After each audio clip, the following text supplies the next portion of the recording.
নমস্কার প্রিয় দর্শক বন্ধু, আপনাদের সকলকে সম্পূর্ণা অ্যান্ড সোমাস কিচেনের আরেকটি নতুন ব্লগে স্বাগত জানাই। আজকে আমার রেসিপি হলো চিকেন মহারানি।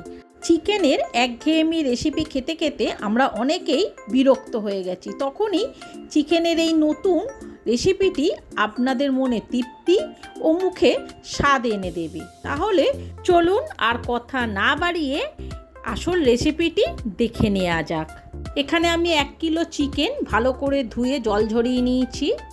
এবার এখানে আমি 1 চামচ গরম মশলা, 1 চামচ চিলি ফ্লেক্স আর কিছুটা কসৌরি মেথি পাতা নিয়েছি। এবার এইগুলোকে আমি সমস্ত কিছু চিকেনের মধ্যে দিয়ে দেব। এবারে দেব স্বাদ মতো নুন আর 1 বাটি এখানে আমি জল ঝরানো টক দই নিয়েছি। টক দইটা পুরো দিয়ে দেব। এবারে খুব ভালো করে এই সমস্ত উপকরণ আমাদের চিকেনের সঙ্গে ভালো করে মেখে নিতে হবে। আমাদের সব কিছু খুব ভালো করে মাখা হয়ে গেলে এখানে আমি আরও দেবো 1 চামচ রসুন বাটা, 1 চামচ আদা বাটা দিয়ে আবার এই চিকেনটাকে আমাদের খুব ভালো করে সেকেন্ডবার সমস্ত মশলার সঙ্গে ভালো করে মেখে নিতে হবে। মেখে আপাতত 2 থেকে 3 ঘন্টা এটা আমাদের ম্যারিনেট করে রেখে দিতে হবে।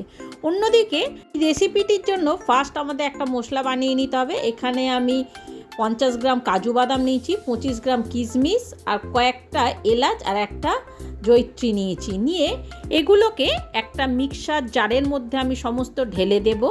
দিয়ে এবার এখানে আমি আরও 4-5টা কাঁচা লঙ্কা দিয়ে দিলাম ঝাল অনুযায়ী।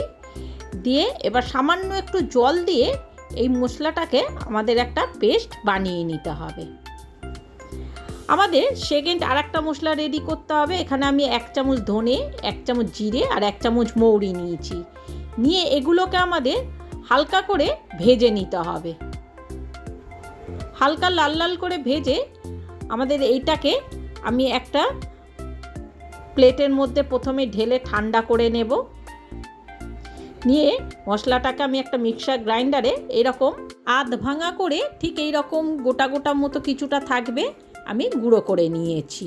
খুব মিহি করা যাবে না। এবারে এই কড়াইয়ের মধ্যেই আমি পরিমাণ মতো কিছুটা সাদা রিফাইন্ড তেল দিয়ে দিলাম। দিয়ে 1 চামচ আমি এখানে ঘি দিয়ে দেব। 1 চামচ ঘি দিয়ে যখনই তেল আর ঘিটা একসঙ্গে মিশে হালকা গরম হয়ে যাবে তখনই এখানে আমি 500 গ্রামের মতো পেঁয়াজ কুচো করে নিয়েছিলাম, সেটা আমি দিয়ে দিলাম। এবার পেঁয়াজগুলোকে আমাদের সমানে নেড়ে হালকা লাল করে ভেজে নিতে হবে। সমানে নাড়তে নাড়তে পেঁয়াজগুলো যখনই দেখবেন এরকম হালকা লাল রং চলে এসেছে তখনই এখানে আমি সেই ম্যারিনেট করা চিকেনগুলো দিয়ে দেব। ম্যারিনেট করা চিকেনটা সমস্ত এখানে আমি দিয়ে চিকেনের মশলাগুলো এর মধ্যে আমি দিয়ে দিলাম। দিয়ে এবার খুব ভালো করে আমাদের প্রথমে হাই ফ্লেমে এখন চিকেনটাকে 5 থেকে 10 মিনিট খুব ভালো করে কষিয়ে নিতে হবে।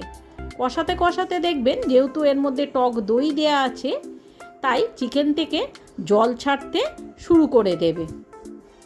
দেখতেই পাচ্ছেন চিকেন থেকে জল ছাড়তে শুরু করে দিয়েছে।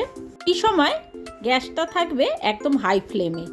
সমানে নাড়তে নাড়তে যখনই দেখবেন এরকম তেল ছেড়ে এসেছে তখনই আমি এখানে সেই কাজু কিশমিশের বাটাটা দিয়ে দেব। বাটাটা দিয়ে এবার খুব ভালো করে আমাদের চিকেনের সঙ্গে এইটাকে মিশিয়ে নিতে হবে। খুব ভালো করে সমস্ত মশলাকে আমাদের এখন কষাতে হবে। 5 থেকে 10 মিনিট খুব ভালো করে আমাদের কষানোটা হয়ে গেলে তখনই এখানে আমি সেই আধ ভাঙা জিরে মৌরি আর ধনের গুঁড়োটা দিয়ে দেব। দিয়ে খুব ভালো করে এগুলোকে আমাদের একসঙ্গে মিশিয়ে আরও 10 থেকে 15 মিনিট মাংসটাকে কষাতে হবে যতক্ষণ না তেল ছেড়ে আসে।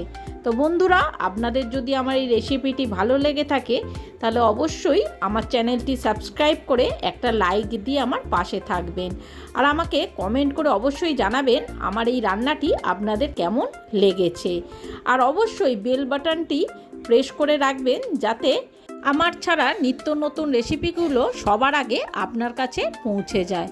তাহলে এরকম সমানে মশলাটা কষাতে কষাতে যখনই দেখবেন এরকম তেল ছেড়ে দিয়েছে মাংস থেকে, তখনই এখানে আমি আগে থেকে 500 গ্রাম দুধ ভালো করে ফুটিয়ে ঠান্ডা করে রেখেছিলাম। এবার সেই দুধটা আমি এখানে কিছুটা ঢেলে দেব। পরিমাণ মতো দুধটা দিয়ে খুব ভালো করে আমাদের এগুলোকে মিশিয়ে নিতে হবে। খুব ভালো করে আমরা দুধটা এখানে মিশিয়ে দিয়ে মাংসের সাথে, আরে এখানে আমি 2 চামচের মতো আমি কেওড়া ওয়াটার দিয়ে দেব। যেহেতু এতে চিকেন মহারানি, তাই এর মধ্যে এই শাহি ব্যাপারটা আনার জন্যই আমি এখানে কেওড়া ওয়াটার দিলাম। দিয়ে খুব ভালো করে মাংসের সঙ্গে মিশিয়ে দিয়ে এবার আমাকে এটা চাপা দিয়ে আপাতত 15 মিনিটের মতো এটাকে হতে দিতে হবে। 15 মিনিট পর ঢাকা খুলে দেখতেই পাচ্ছেন আমাদের চিকেন মহারানি একদম কমপ্লিট হয়ে গেছে। এরপর এটাকে আমি আরও 5 মিনিটের মতো গ্যাসটাকে অফ করে চাপা দিয়ে রেখে দেবো। তাহলে 5 মিনিট পর দেখতেই পাচ্ছেন আমাদের চিকেন মহারানি একদম রেডি হয়ে গেছে সার্ভ করার জন্য। তাহলে দেখুন কত সহজে আর কত তাড়াতাড়ি আমরা একটা চিকেনের অন্যরকম সুস্বাদু রেসিপি বানিয়ে ফেললাম, যেটা আমাদের একঘেয়েমি রেসিপি থেকে সম্পূর্ণ রকম আলাদা। এটা দেখতে যেমন লোভনীয় হয়েছে, খেতেও তেমন দুর্দান্ত স্বাদের হয়ে থাকে।